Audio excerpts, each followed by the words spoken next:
Ali Ndiaye Martalia et moi-même avons pris la décision d'aider la structure d'obtenir une ambulance médicalisée. C'est dans ce cadre. Voilà. Bon, en tant que pays en développement, quand même, comme on dit en Wolof, dans nous d'adultes souffrent. Mais j'imagine que les autorités, quand même, à travers l'appel qu'on est en train de faire et l'acte qu'on a posé, sauront qu'il y a de bonnes volontés qui sont là, mais aussi eux, il leur est louable et ça leur quand même c'est une obligation pour eux quand même de faire une restriction mais aussi un retour sur investissement parce que tous les Sénégalais sont égaux devant la loi, on a dit, et tous les Sénégalais participent à ce qu'on paye quand même, les impôts qui sont payés au Sénégal. Quand même, il y a ceux de Dara, ceux de Vieux de Tchingoli, ceux de Tessekere, tous payent, ceux de Ndot payent quand même, donc il doit quand même y avoir un investissement qui doit quitter du sommet quand même à la base.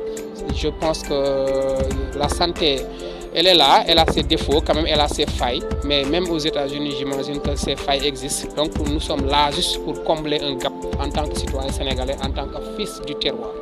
Bon, le coût estimatif est de 9 millions hors taxes. Hors taxe, c'est-à-dire les ambulances, parfois avec des possibilités, ne payent pas ce qu'on appelle les droits de douane. Mais quand même, si c'était TTC, ça pourrait avoisiner 11 millions. Les moyens sont limités, mais il y a de bonnes volontés qui nous aident. Avec la volonté de Dieu, quand même, nous pensons qu'il y aurait même... on va encore essayer de doter les autres structures sanitaires de Dara, et même du département et des 19 communes. Si Dieu le veut bien, Inch'Allah, même si on n'a pas des moyens pour doter à ces structures d'ambulance, en tout cas, on va venir en aide à la population sénégalaise, à la population de la région de Louga, celle du département, de la commune et des 19 communes du département de Linguère. Vu que l'ambulance médicalisée qui était là est en panne et en réparation, je pense que l'apport d'une ambulance dans une structure, je pense que ce n'est pas à démontrer. Vous venez d'assister tout à l'heure à une évacuation en urgence. N'eût été la présence de cette ambulance-là, peut-être que nous serions là en train de taper à droite et à gauche pour en trouver. Donc je pense que c'est un soulagement. Mais au-delà même de cela, je crois que ça s'ajoute à l'arsenal diagnostique et thérapeutique de la structure.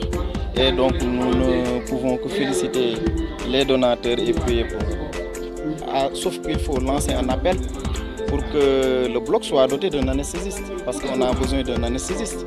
Donc nous référons beaucoup de patients pour de petites chirurgies, pour des cas qui peuvent être pris en charge ici. L'expertise est là, le médecin-chef de district est formé en dessous.